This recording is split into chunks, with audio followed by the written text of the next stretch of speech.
Who is Shawn Lane, this incredible new guitarist who has simply exploded onto the music scene recently? Known up till now by only those who have seen him play live or have watched his bootleg videos, Shawn Lane's reputation as a monster player is now bringing him worldwide attention.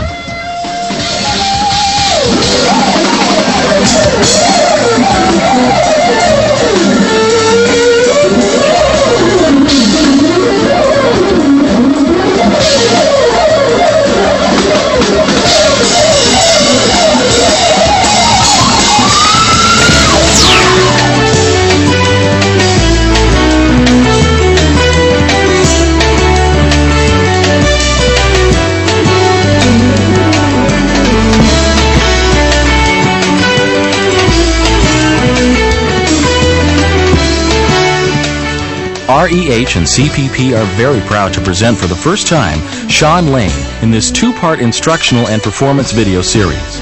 So we hope you enjoy getting to know this very talented and amazing musician, Shawn Lane.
Welcome to my instructional video. Me and my friend, the drummer Shawn Rickman, are going to play some songs from my album Powers of 10. We're going to do a little improv on some of those songs. Then I'm going to talk for a little while about some of the techniques that I do, some of the unusual techniques, and also some of the basic scales and exercises that I used when I was first starting guitar that might help you to advance towards some of the things that I play. And I'll also talk a little bit about some of my influences and some of the things that I think about music and vibrato and other things in guitar. So let's get started by tuning.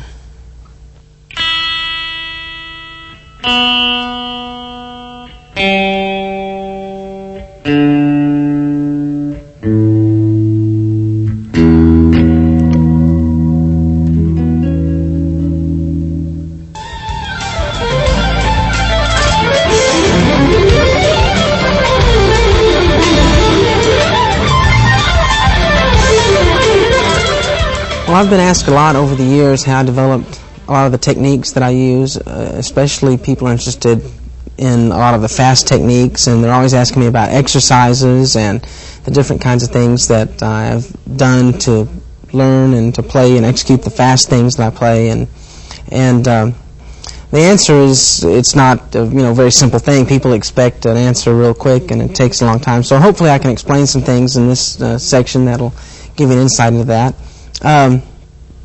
I've been playing about 19 years, and I started a lot of the heavy practicing I did when I was about 12, 13 years old. I practiced, constantly then, but I haven't worked on the technique much in probably 8 or 9 years. I've worked mostly now on just musicality and what to do with the technique. But a lot of the techniques I evolved were based on my love for instruments other than guitar. I listen to a lot of piano recordings and a lot of saxophone recordings.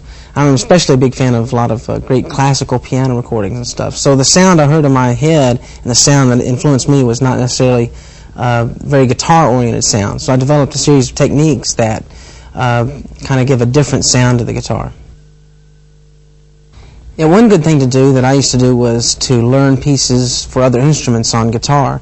And I really love classical music, but instead of learning how to play fingerstyle or gut string classical guitar, I would learn other pieces like clarinet or violin things on the guitar. One thing I could play a little bit of is a thing that Jascha Heifetz did called Horace Staccato. It was a good guitar exercise in alternate picking.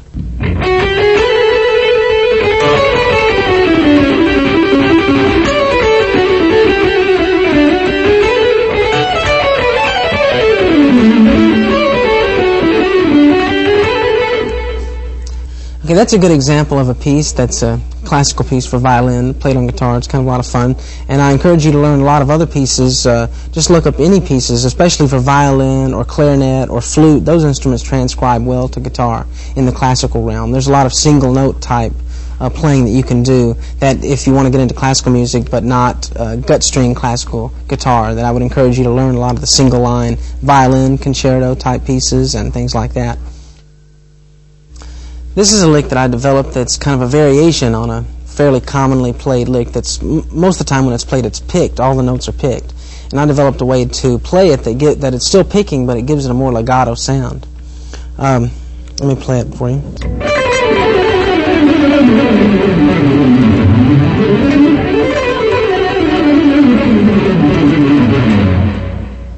Okay, this lick is a variation on rhythmic groupings of fours on 3 notes per string, which is a pretty popular lick. It's been done by a lot of people. Al Di Meola, Yngwie, different people.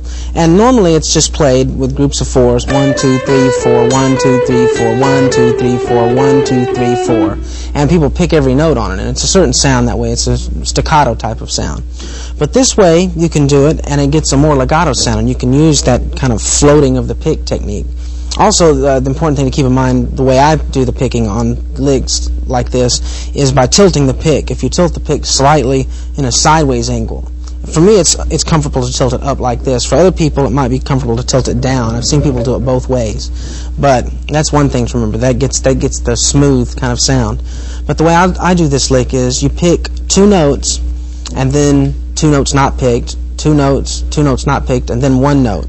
So if you have 3 groups of 4s, then you have something like 1, 2, and then 2 notes not picked, and then 2 notes picked again, and then 2 notes not picked, and then 1 note picked, and then 3 not picked.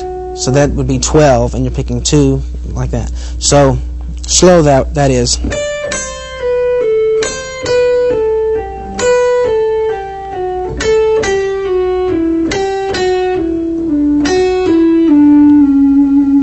And then it has a different kind of sound to it. It's more legato.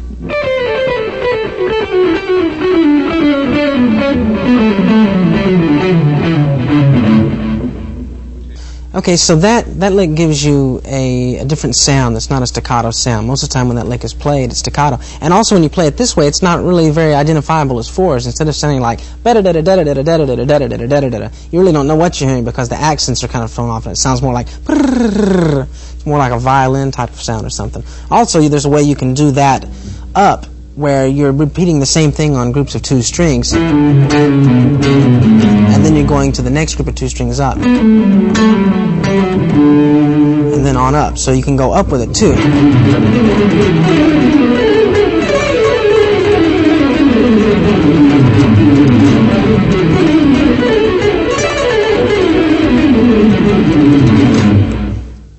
This is some variations on that using both the up and the down.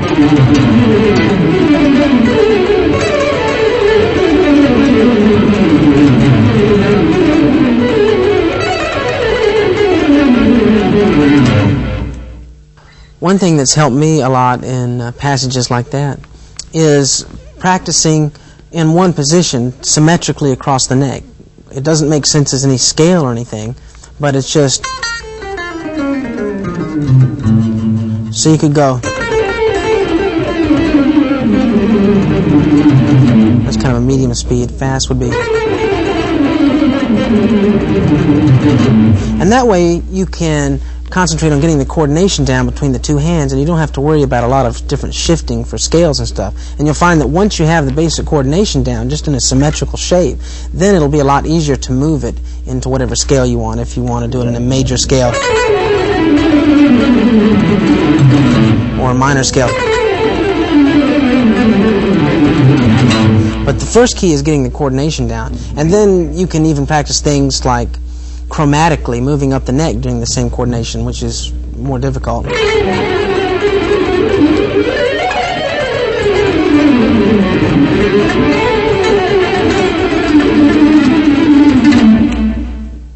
One of the things I just did had a very chromatic sound, and it was the same coordination, but doing a lot of hand position shifts. This has a strange sound because you're moving up the neck, but the pitch usually isn't going up. The pitch is either staying the same or going down.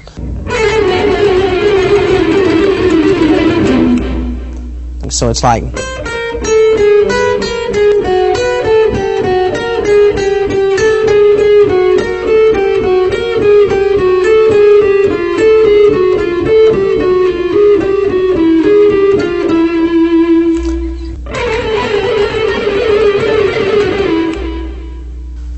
One of the things I do a lot is mix up different rhythmic groupings of notes. That I talked about earlier was the 4 notes rhythmic groupings. 1, 2, 3, 4, 1, 2, 3, 4. Another way is to do rhythmic groupings of 5. But this is a thing where I mix rhythmic groupings of 4 and 5. So it goes 1, 2, 3, 4, 1, 2, 3, 4, 5, 1, 2, 3, 4, 1, 2, 3, 4, 5. And when you play that over a 4/4 type of beat, it's really interesting because you can't pin down where 1 is ever. It's always just floating around over it. And this uses, instead of using the hammer-ons, this is more, and hammer-ons and pull-offs, this is more of a strict alternate picking type of lick.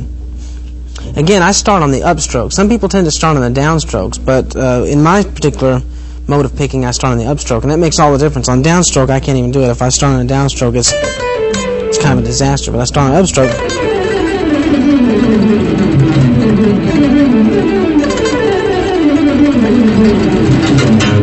So that's 1, 2, 3, 4, 1, 2, 3, 4, 5.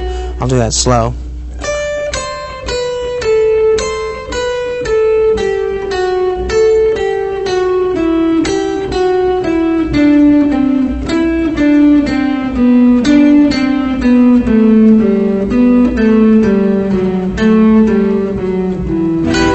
E minor type of scale.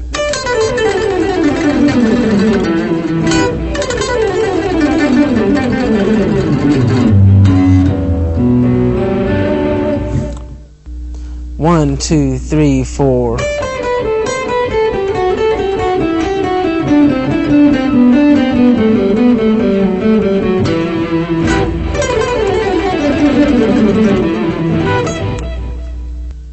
Another thing you can do is rhythmic groupings of 6 using 3 notes per string, which I do like this.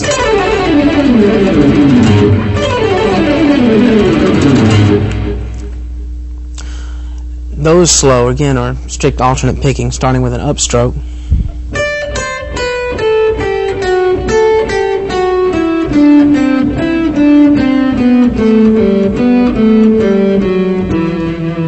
Again, that was kind of an E minor scale, G major. In my own playing, I use a lot of those things, 4s, 5s, 6s. I try to mix them up a whole lot so that it's not too much or doesn't linger too long on any one thing. But one thing you can do, a lot of times it's just adding a little bit to something will change the whole way that it fits over the beat. So whereas regular 6s beat, if you add just, say, 2 notes in front of it, and then you start on the... But if you're on a beat, that throws the accents on a whole other part of the beat, so it has a whole different sound. And so you can do that starting off, say, and then do 3 groups of 6, and then do it on the G string for your next 3 groups too, like.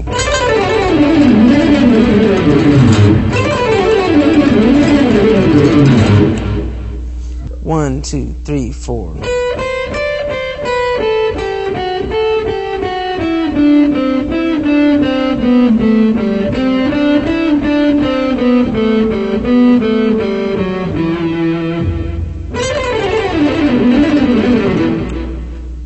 There's 4 basic ways that I practice the rhythmic groupings of 6, using the 3 notes per string. And that is the straight 6s down that I already showed earlier. Then using that same shape going up the neck.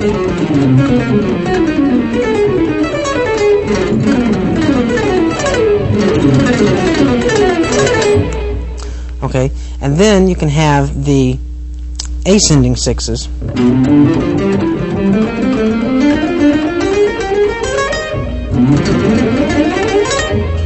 And then you can also do those backwards down across the neck.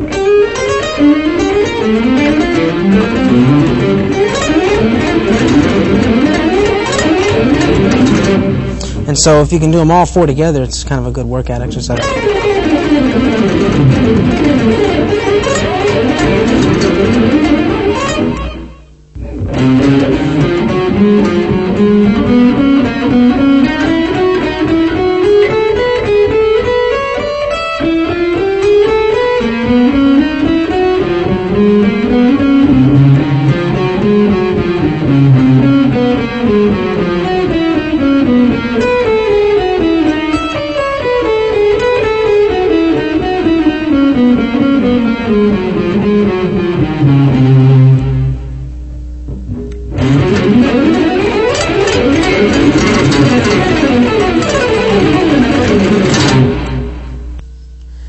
This tune we're about to play is called Rules of the Game.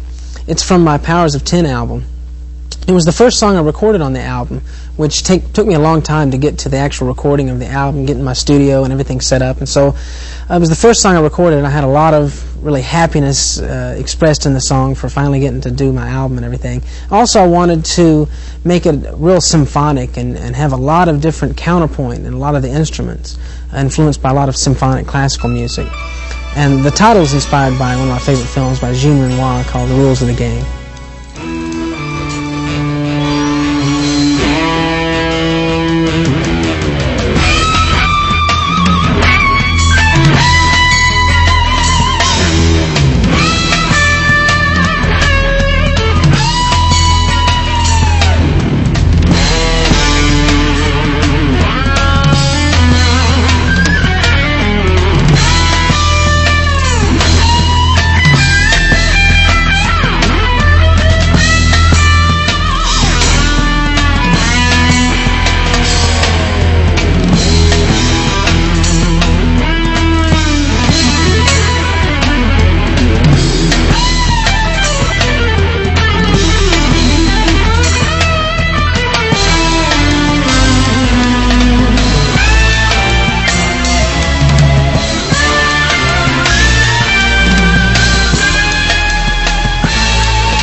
Okay, up to now we've been talking about more standard types of passages that I used when I was starting out to build my coordination and dexterity.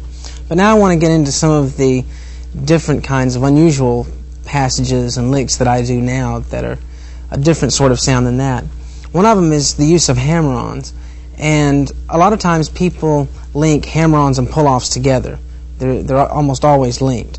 But there's a way you can do hammer-ons that doesn't really involve any pull-offs, where it's just hammer-ons isolated by themselves. And likewise, there's some licks that are just strictly pull-offs. So I'd like to get into that right now. Here's one of those. Slow, that's...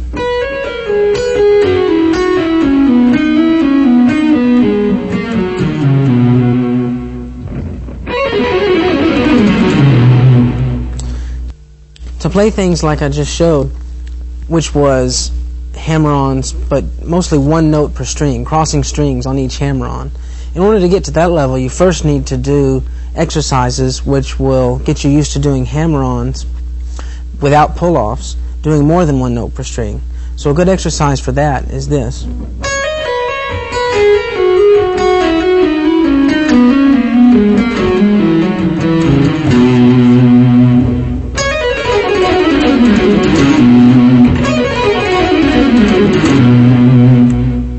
Okay, that lick you play by doing 5 hammer-ons and then you pick the 6th note. That's the pattern all the way down. So let's run through it. Hammer, hammer, hammer, hammer, hammer, pick. So that's 1, 2, 3, 4, 5, 6. 1, 2, 3, 4, 5, 6. 1, 2, 3, 4.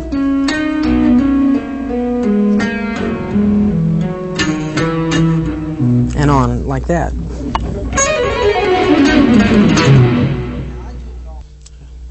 A good thing to practice with that lick is to practice playing it in all different types of scales and positions. Major, which is the one I just showed, or in minor, or then you can get into switching the positions more rapidly. Like one way that's a very interesting chromatic sounding lick is you just switch the position up a half step each time you do the shape. So it's...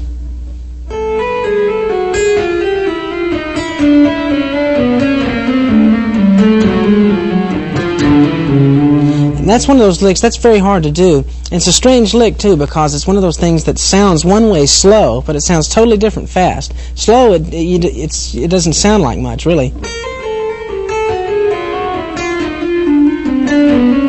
But when you play it fast, it has this effect like falling downstairs or something.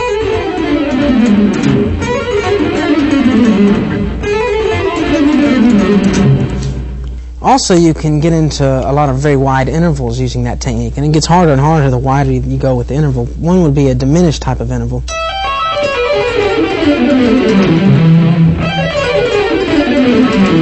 Slow, that's...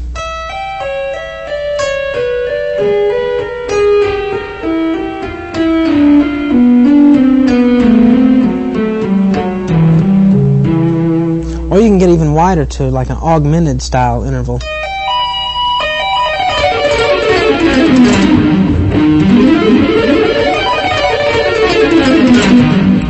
And that's a real workout. But first you have to just be able to do it just in a regular position like this. And again, I would suggest practicing it just in a symmetrical shape. You don't have to do a specific scale with it, because once you learn the physical coordination, you can go almost anywhere with it. Just this shape across the guitar.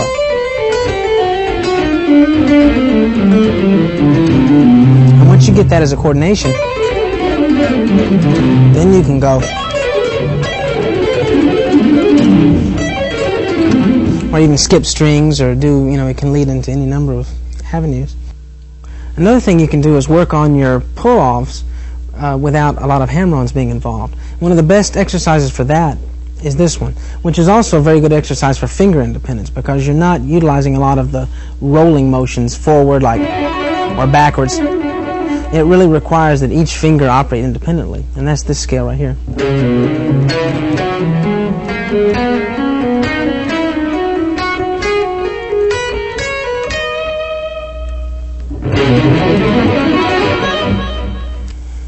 And then, just like in the other one, when you went to a chromatic going up with each string switch.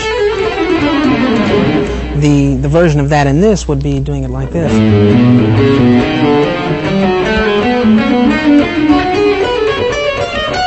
And that's real hard. Let me see if I can do it here.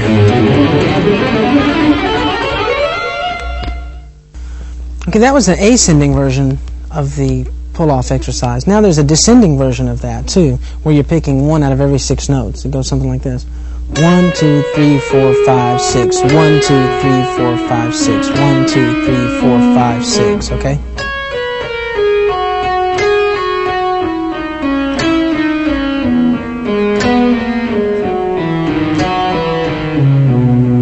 Now I was exaggerating the picking there, but when you perform it, you want to pick as softly as possible so that the picking notes and the hammer-on notes sound the same, or the pull-off notes in this case.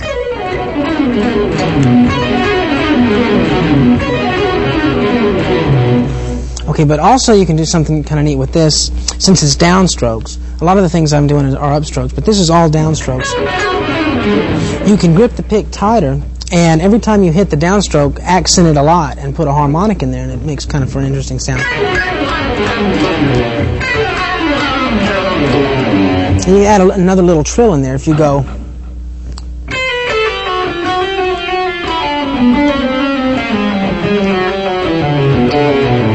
And that's like.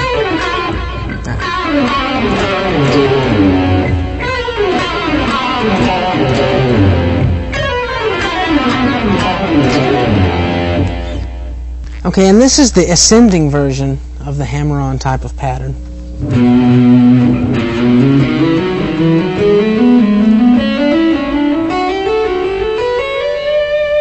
Okay, now that's the basic way you can do that. That was in groups of 9s, 1, 2, 3, 4, 5, 6, 7, 8, 9, and so on. But what I find sounds good is if you mix up different rhythmic groupings of that exercise. So you do 6s, 9s, maybe throw in a 12. This particular lick, I'll do 2 9s, 1 6, and then a 12. So slow it'll be 1, 2, 3, 4, 5, 6, 7, 8, 9, 1, 2, 3, 4, 5, 6, 7, 8, 9, 1, 2, 3, 4, 5, 6, and then 1, 2, 3, 4, 5, 6, 7, 8, 9, 10, 11, 12. So it's...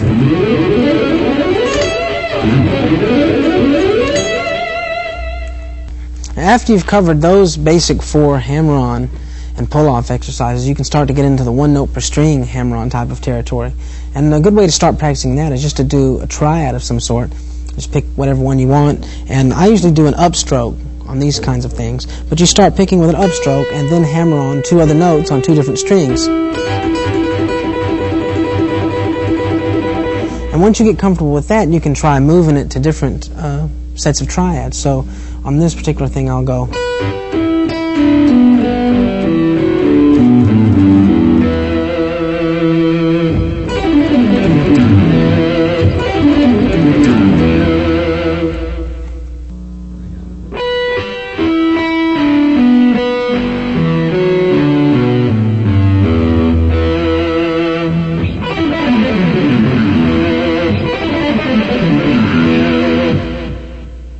There's all kinds of directions you can go in with that triadic hammer-on type of approach, moving it all over the neck. Kind of a whole tone type scale or augmented.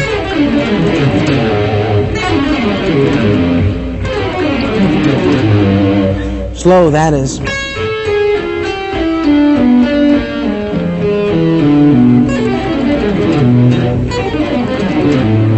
Okay, and there's just, you can just do that for days. There's no limit to that. So I would encourage you to make up your own pattern. Just try any kind of triad you want to try in any kind of situation and make up your own variations. Then there's another way where you can, that's descending type of triads. Now there's another ascending type of triad you can do where it's like arpeggios. You're doing arpeggios essentially, but instead of playing them like sweeps, like you're picking every note of them, and sometimes finger picking. In my case, in the upward triads, I use my middle finger in conjunction with the pick to make some of the string skipping easier instead of jumping around with the pick. So in this, I'll do a triad lick like this.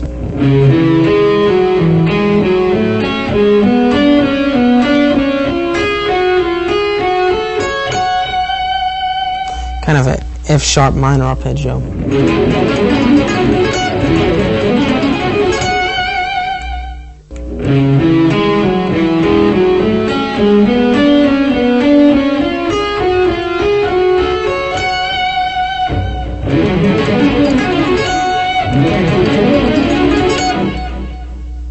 Okay, a cool lick that you can use that utilizes some of those triadic hammer-on concepts is this mixed Lydian style lick.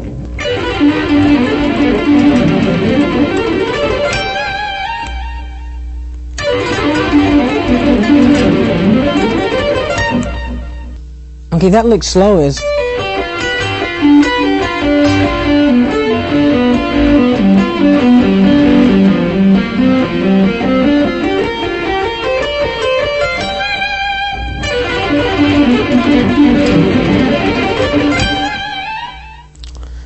Okay, the song Gray Pianos Flying is another song kind of like Rules of the Game, in that it's a strange mixture of symphonic classical music and rock band. So it's a kind of unusual fusion of those elements. The title came from my daughter.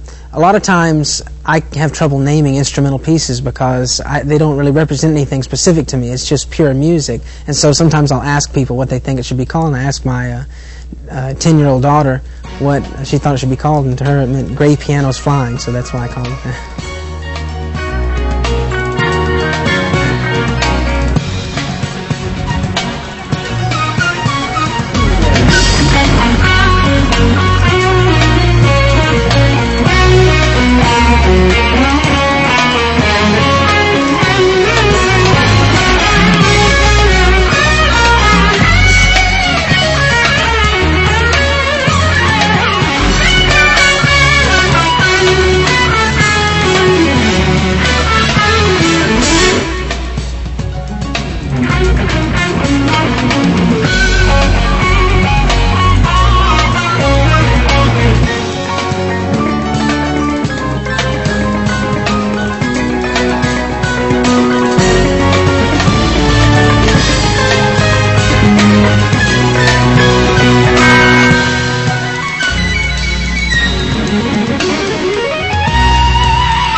A lot of the passages I like to play are kind of influenced by Charlie Parker and other bebop people, and the syncopation and some of the intervallic structure. But they don't necessarily have to be over jazz changes. You can employ a lot of those kinds of things over just rock music and pop music. I've done that for a while. So I'll show you a couple of the passages that I like to play. One is something like this.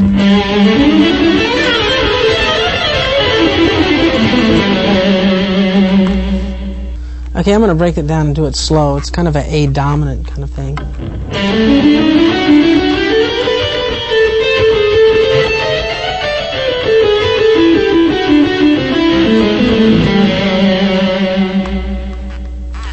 Here's another kind of bebop style lick that I like to play. You could use this over kind of a B dominant.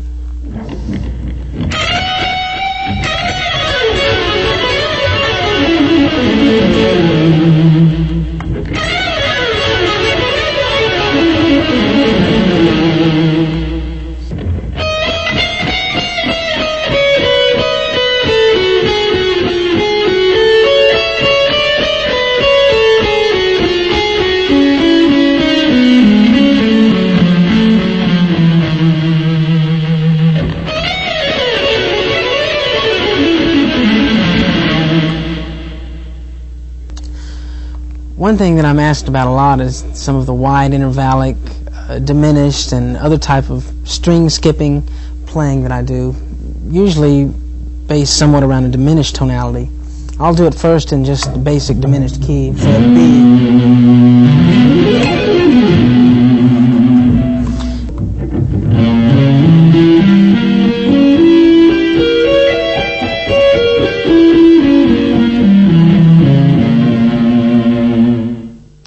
Okay, I take the basic diminished concept like that and I expand it out into a lot of different chromaticism and for a lot of real outside type playing. I use a lot of different techniques. Sometimes it's hammer-ons and pull-offs and sometimes it's picking. Like if I'm doing hammer-ons, a lot of times I'll double up on the first couple notes, give it a different kind of sound like this.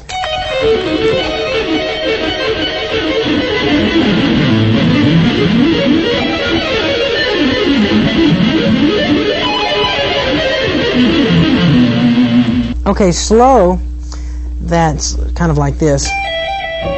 And then you move around the positions. Each group of 6 notes, you skip a string, and then you move over to another fret. You know, you could go a half step up or a whole step up. Just try to mix it up and get a real outside kind of sound.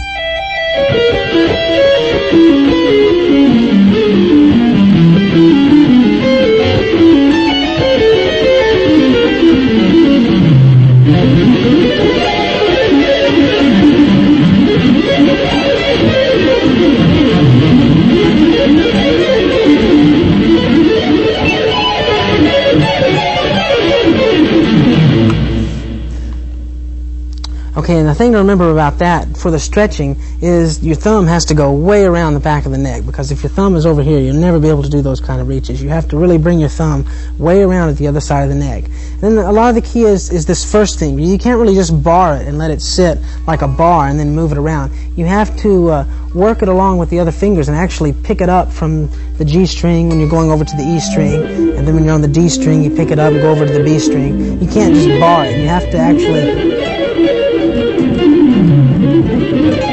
Also, the key with that lick is a certain amount of looseness, but you have to have a certain amount of tension to actually pull the thing off. So it's a real balance between relaxation and exertion, and it's just something you have to just keep practicing on until you get comfortable with it. The more you do it, the more comfortable you get with it.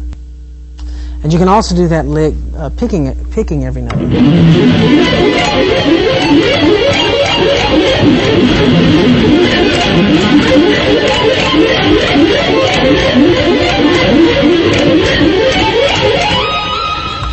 And you can go on and on with it, and you might not want to do it that many times, but it's a great thing to throw in every now and then if you want to do something real outside sounding. The thing to remember that is getting the pick over the other string, and then to also pick it in such a way that it really makes a snap, and that gives it a lot of definition.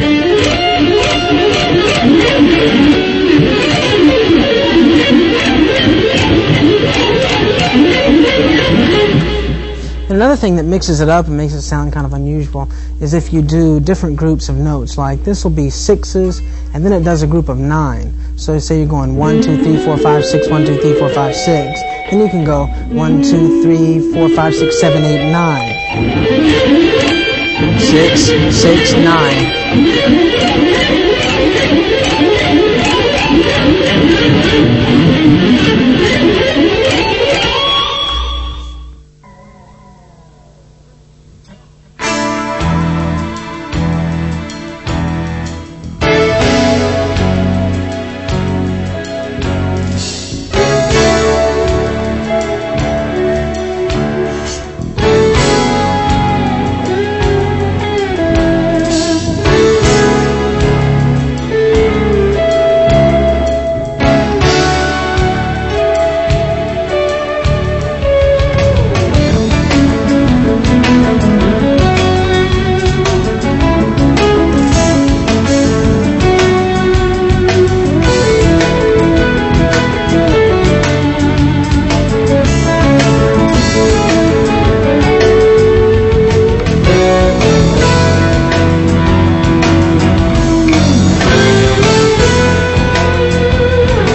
This is a song from my album, Powers of 10, called Epilogue for Lisa.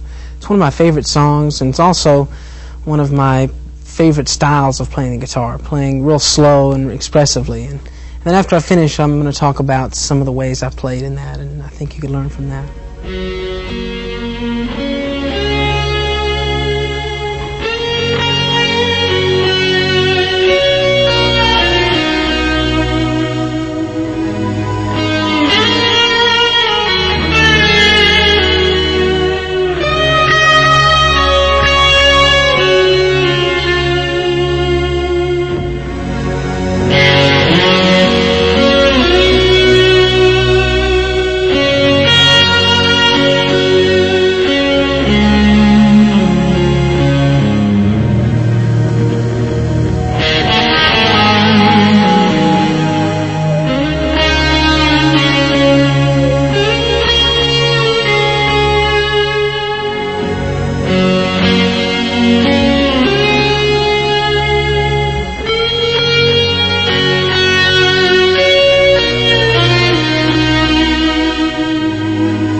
And I use the vibrato on this song in a way that's not blatantly vibrato. A lot of times people use it for... I'm using it in a very subtle fashion in this song to kind of emulate the way vocalists vibrato. Because on guitar, typically when you vibrato with your fingers, you're just moving the pitch up. You're oscillating it up from the original pitch. But when you vibrato with the vibrato bar, you're getting a smooth up and down. You're going below the pitch and above the pitch, and it has a very smooth sound. Also, you can bend up to notes in a certain way that you can't really do with your fingers. Or if you did, it would require a lot of thought, because you'd have to go down a half step and do things such as that. So in phrases like... If I didn't use the vibrato, I'd have to do it like... or something like that. It'd be very awkward in a way. And also with the vibrato, you can get a much smoother response. I try to use a lot of different speeds for expressive purpose of vibrato. Sometimes it's effective to do a fast vibrato, and sometimes very, very slow. And then sometimes you can use a real extreme vibrato that may seem out of context sometimes, but if you just touch on it in a certain way, it'll give a certain character to it. Like sometimes in the phrase in that song, I'll go...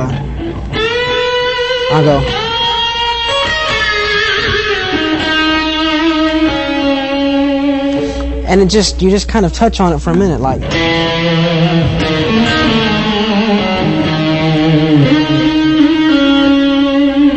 The guy that does some extreme vibratos on the guitar that's influenced me, and a lot of people a lot, is Jeff Beck. He does a lot of things like that. Sometimes he'll play something with just a little bit of something, that seems over the top, but if in the right quantities, even in a slow song or a ballad like that, it can be very expressive.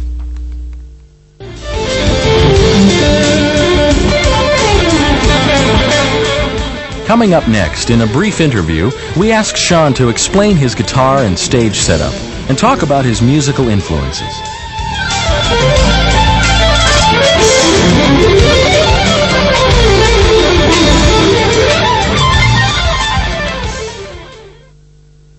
Some of my influences were maybe Frank Marino then, and that's when I got into Hendrix and some other people. But really what turned me around on guitar and music were two different things. I saw Alan Holdsworth play live in concert in 1978, and I was about 14. And I didn't know who he was. I just showed up at the concert. It was with the band UK. I didn't even know who they were. I just went to the concert because it was some bargain concert, I think. And it just really changed my whole life about guitar, and really made me see guitar in a whole other way. And I thought I wanted to go in a direction like that after I'd seen him. And also the keyboard player that I ran into a couple years later that played in Black Oak, Arkansas, a band with me about 12, 13 years ago. He was a classical pianist, and he had learned from the time he was a kid to play a lot of classical pieces, a lot of Liszt and Brahms and Rachmaninoff. And up until then, classical music, I just didn't think much about it. It had always been, when I was a kid, it was just something that was pretty or something that was just kind of in a museum somewhere or something. But when I saw this guy really play this stuff live, it really had a big effect on me. And so I really saw the vibrancy and the aliveness of it, and how it could still relate to any time. It's a timeless kind of music, so that really had a big effect.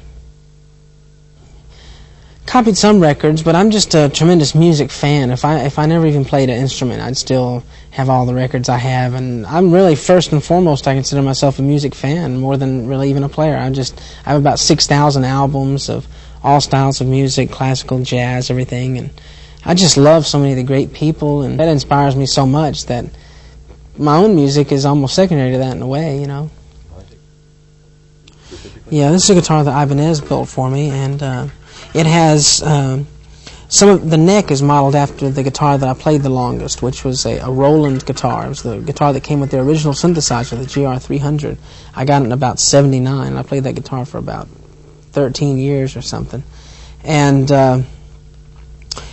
so when I had Ibanez build me this guitar, I had to model the neck after that guitar, because Ibanez was actually the original manufacturer of the Roland guitars too. It was under the Roland name, but Ibanez made it. And I always liked curly maple, and because I played that guitar so much, I'm really attracted to arch top guitars. I'm not real comfortable with a flat top on a guitar, so arch top is where it's at for me. Any special electronics in it? No, I tend to like just DiMarzio PAFs, These are, I think this is a PAF with a kind of a low magnetic pull, some new thing that they've kind of come out with. But my theory is toward weak pickups. I don't really like the real loud and hot pickups because I just hear too much of the electronics and too much of the fuzzy kind of sound. I think if the pickup is real weak and then you get the volume you need out of the amp, then you're hearing more of the wood and the string. It's just an overall better tone. Strings, well, I use Diodario strings, and I like all different gauges. Use 9s right now, but you know, sometimes I like to tune to E flat or even down to D. I might use a heavier set, but I'm really happy with the consistency of those strings, and we're good. And guitar picks, just straight ahead. Well, guitar picks, I use these Jim Dunlop Jazz 3 picks. I like kind of a small pick that I can fit in kind of the first joint of my finger, and I like the point. I can't use Jazz 2 or Jazz 1. I have to have like the point that's on the Jazz 3. They changed the formula a little bit on these, and I kind of like the older ones better, but I use the new ones right now. Live, I try to play in quadraphonic. I use usually 4 amplifiers. I have one set of effects, usually a delay or a chorus or compressor maybe sometimes, that go through all the amplifiers. Then each amplifier, there's one amplifier that's in real time, and then each amplifier after that is delayed a few milliseconds from the previous one. So if you have 4 amplifiers, you might have one in real time, then you might have one delayed 10 milliseconds. The whole signal is delayed. Then the next one might be 12 or 13, the next one might be 18 milliseconds. And that evolved out of playing in a lot of top 40 and bar bands and stuff, and so many of the rooms I played just had atrocious acoustics. So instead of depending on it ever sounding good like that, I just decided to create my own acoustic environment through using the delays and different amplifiers. And also, I use these Holmes amplifiers I've had for almost 20 years. It was the first amplifier I ever bought, and I'm still using it. I bought it 20 years ago. And then I've got this tube-powered overdrive, the Westbury, that's been discontinued for a long time. I got it probably 8 or 9 years ago. And the Holmes aren't that great in and of themselves, and the Westbury isn't that great in and of itself, but the two together really make something that's a real smooth sound. It's hard to find in a lot of the newer amps today. I find a lot of them sound kind of cold.